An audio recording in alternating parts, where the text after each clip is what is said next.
오늘 이 새벽 우리에게 주시는 하나님의 말씀은 구약성경 잠언 11장 1절에서 3절까지의 말씀입니다. 구약성경 잠언 11장 1절에서 3절까지의 말씀입니다. 이제 제가 받들어 봉독하겠습니다. 속이는 저울은 여호와께서 미워하시나 공평한 추는 그가 기뻐하시느니라. 교만이 오면 욕도 오거니와 겸손한 자에게는 지혜가 있느니라.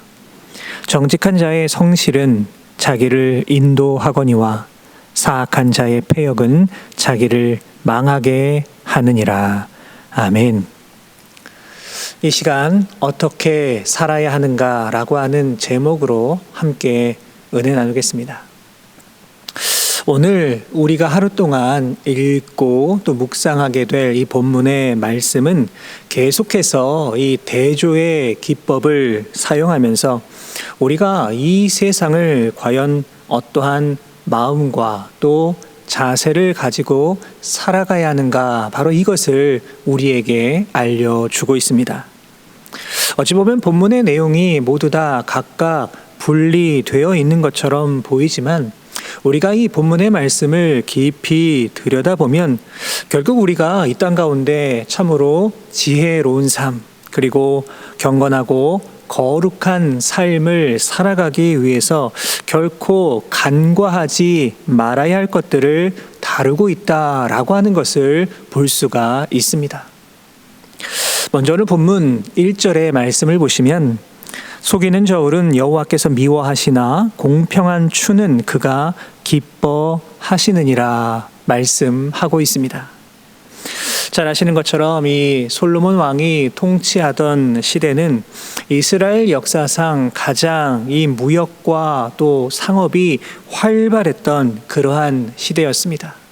그러다 보니 경제적으로도 굉장히 보유해졌지만 또 다른 한편으로는 부정직한 그러한 상업적 행위도 참으로 빈번하게 발생하는 그러한 시대였습니다. 본문은 이러한 배경 속에서 나온 말씀으로서 이 부당한 방법으로 부를 축적한다라고 하는 것은 윤리적으로도 대단히 옳지 않지만 더 나아가 신앙적으로도 이 지탄의 대상이 된다라고 하는 사실을 알려주고 있는 말씀입니다.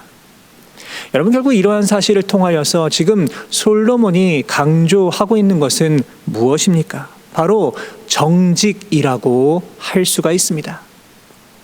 성경의 말씀 곳곳에는요, 우리가 이 땅 가운데 정말 정직하게 살아야 한다라고 하는 말씀이 기록이 되어 있습니다. 무엇보다 이 거짓이라고 하는 것은 사단의 가장 대표적인 속성이라고 할 수가 있습니다. 예수님께서는 요한복음 8장 44절 말씀을 통하여서 이렇게 말씀해 주셨습니다.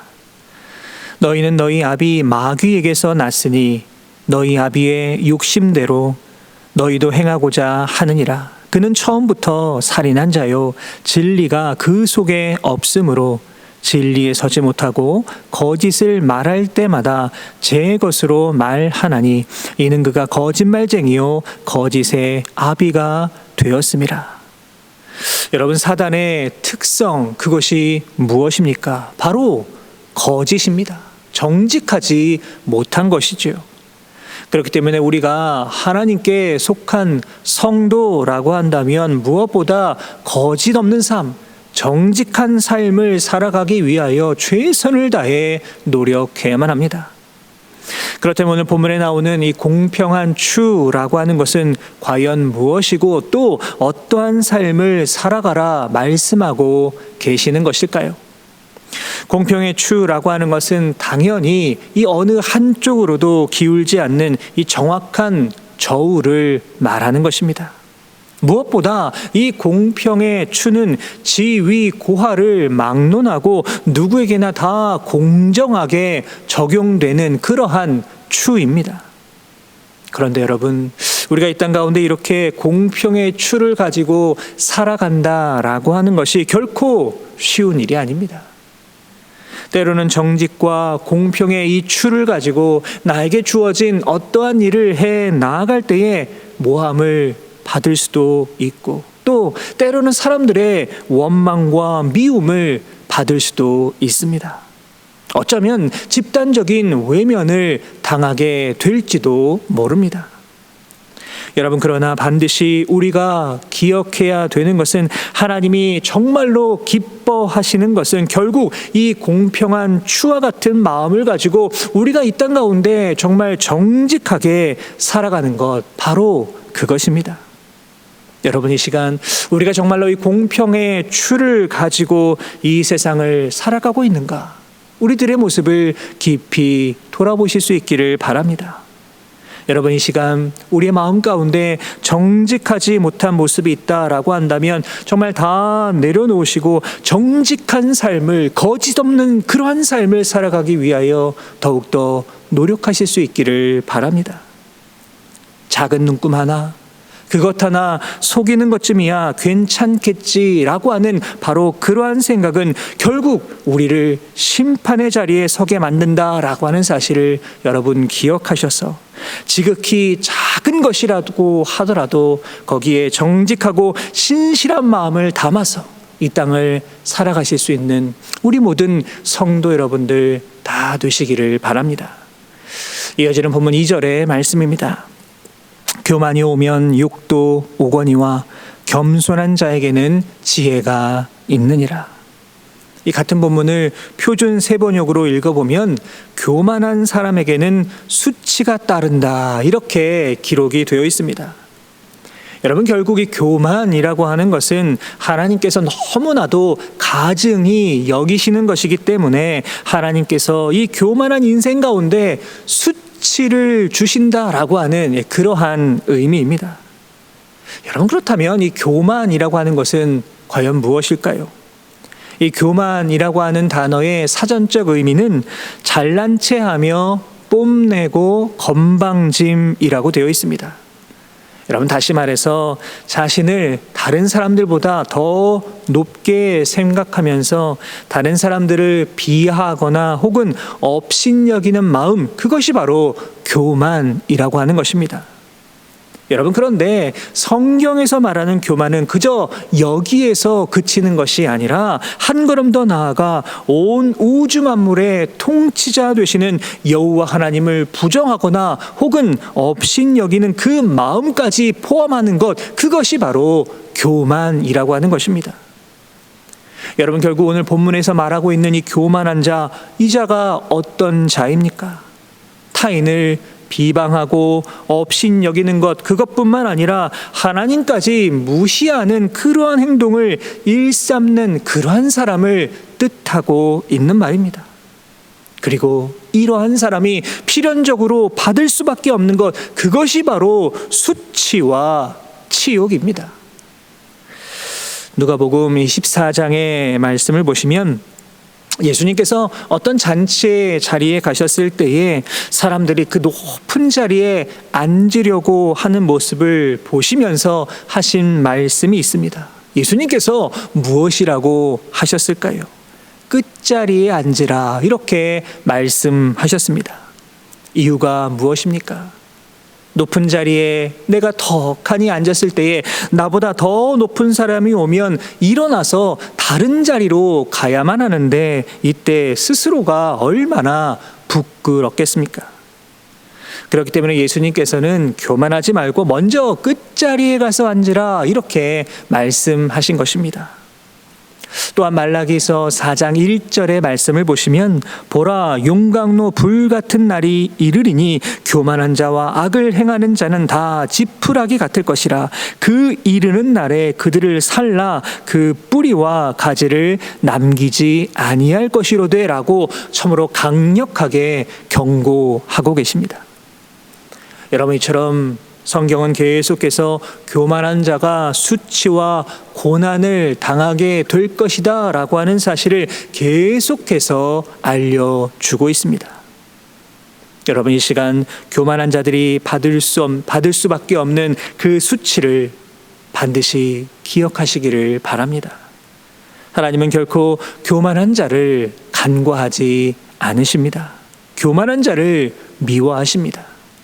교만은 너무나도 큰 죄이며 교만은 결국에 우리에게 수치와 영원한 멸망을 가져다 줄 것입니다. 바라기는 하나님 앞에서 여러분 언제나 겸손하실 수 있기를 바랍니다. 그리고 이 겸손을 통하여서 하나님께서 부어주시는 그 지혜를 얻으시고 더 나아가 이 인생을 살아가는 데 있어서 참된 비결이 무엇인가 깨닫고 이 땅을 살아가실 수 있는 우리 모든 성도 여러분들 되시기를 주님의 이름으로 부탁을 드립니다. 마지막으로 본문 3절의 말씀입니다. 정직한 자의 성실은 자기를 인도하거니와 사악한 자의 패역은 자기를 망하게 하느니라. 여러분, 여기서 말하는 정직이라고 하는 것은 이 온전함, 또 올바름, 그리고 순전함을 뜻하는 그러한 말입니다. 솔로몬은 바로 이것을 정직이라고 하는 말과 연결시키고 있는 것입니다. 특별히 여러분, 정직한 자의 성실이라고 하는 것이 과연 무엇일까요? 이것은 마치 농부가 열심히 씨를 뿌리고 가꾸고 내가 땀을 흘리는 만큼 곡식이 주어진다라고 하는 그 사실을 믿고 다른 데 한눈 팔지 아니하고 정말 열심히 일하는 삶의 자세를 말하는 것이라고 할 수가 있습니다. 여러분, 그런데 우리가 살아가고 있는 이 시대를 바라보면 어떠합니까?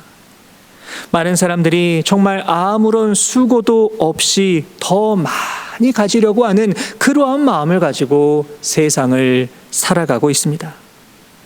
오늘 씨를 뿌리고 당장 내일 열매를 거두려고 하는 그러한 사람처럼 어리석은 사람들이 어디에 있겠습니까? 그런데요, 세상은 이렇게 살아가지 못하는 사람들을 오히려 어리석다라고 말하고 있습니다. 심지어 이 씨를 뿌리는 그러한 노력조차 하지 않았는데 이 열매를 거두는 것, 그것이 너무나 당연한 것처럼 그렇게 여기는 사람들도 있습니다. 여러분, 그런데 이러한 마음을 가지고 살아가는 사람은 결국 탐심과 탐욕의 삶을 살아갈 수밖에 없는 것입니다. 그럼에도 불구하고 오늘날 정말 많은 사람들이 일확천금을 노리며 살아갑니다. 자신의 삶을 성실함으로, 정직함으로 그렇게 살아가는 것이 아니라 그저 편하고 쉬운 길을 찾아가려고 합니다. 그러다 보니 너무나 자연스럽게 거짓과 속임수를 사용하는 겁니다. 속이는 저울을 사용하여서 다른 사람들을 기만하고 속이려 하고 있습니다. 여러분, 금융사기와 같은 그런 범죄를 저지르는 모습을 보면 어떠합니까? 정직한 마음을 가지고 성실하게 살아가는 사람들이 그러한 범죄를 저지를까요? 그렇지 않습니다. 자기의 손으로 뿌린 만큼 거두면서 그것으로 만족하며 살아가는 사람들은 결코 헛된 유혹에 흔들리지가 않습니다. 뿌린 것 이상의 내가 마음을 두고 교묘하게 속이고 은밀한 죄들을 감추는 그 악한 방법으로 헛된 재물을 얻으려는 사람들이 결국에 이러한 범죄들을 저지르는 것 아니겠습니까? 사랑하는 우리 모든 성도 여러분, 우리는 사악한 자의 패역함에서 반드시 벗어나야만 합니다. 성경은 너무나도 분명하게 우리의 인생을 정말 한순간에 뒤바꿀 수 있는 우연한 축복을 바라는 것이나 혹은 뿌리지 않은 데서 거두고 심지 않은 데서 먹으려 하는 그 이기적인 삶의 태도를 정말 철저하게 배격하고 있습니다. 그리고 일하지 않는 자는 먹지도 말라라고 하는 말씀처럼 게으름과 불성실을 경계하고 이 땅 가운데 정직함과 성실함으로 살아가야 한다라고 우리에게 말씀하고 있습니다. 정직, 겸손, 그리고 성실함으로 살아가는 인생은 정말로 하나님께서 가장 기뻐하는 인생입니다. 우리가 바로 이렇게 살아갈 때에 하나님 안에서 정말 참되고 바른 인생, 정말 하나님 보시기에 너무나도 성공한 인생으로 살아가게 될 줄로 믿습니다. 어제나 오늘이나 영원토록 동일하신 하나님의 마음을 여러분 기억하시고 언제나 이 땅 가운데 정직과 겸손함으로 그리고 성실함으로 이 땅을 살아가실 수 있는 저와 우리 모든 성도 여러분의 오늘 하루의 아름다운 삶의 모습이 다 되실 수 있기를 주님의 이름으로 축원합니다. 기도하겠습니다.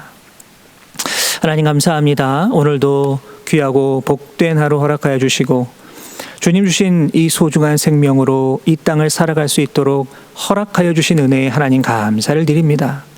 오늘도 우리의 삶의 자리에 친히 임재해 주시고 역사해 주셔서 정말로 주님을 영화롭게 하는 오늘 하루, 주님의 기쁨이 될 수 있는 오늘 하루의 삶의 모습이 될 수 있도록 주님 역사하여 주옵소서.